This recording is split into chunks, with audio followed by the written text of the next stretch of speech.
আমি Israt Sultana, Miss and Mrs plus বিউটির first runner up.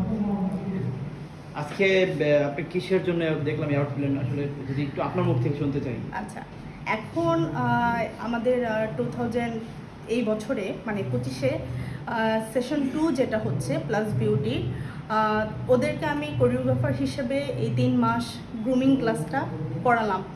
আমি আমার যে গুরু মিথিল স্যার, ওনার কাছ থেকে আমি যতটুকু শিখলাম সেইটাই এদেরকে দেওয়ার আমি চেষ্টা করলাম।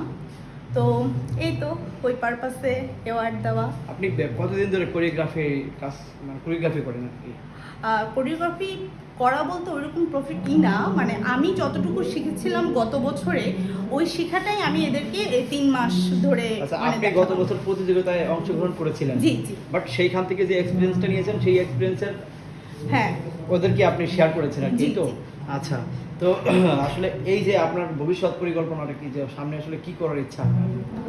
সামনে হতে র্যাম্প শো, র্যাম্প মডেল যেটা ফ্যাশন মডেল, সেটা ভালো ওরকম যদি কাজ পাই তাহলে সেটা আমি করব, ওরকম একটা ইচ্ছা আছে আমার। আচ্ছা, গত বছর আপনি অ্যাওয়ার্ড পেয়েছিলেন বা আপনি প্রতিযোগিতায় অংশগ্রহণ করেছিলেন, সেই প্রতিযোগিতার আমরাও ছিলাম, সেখানে ভিডিও করেছি আপনার।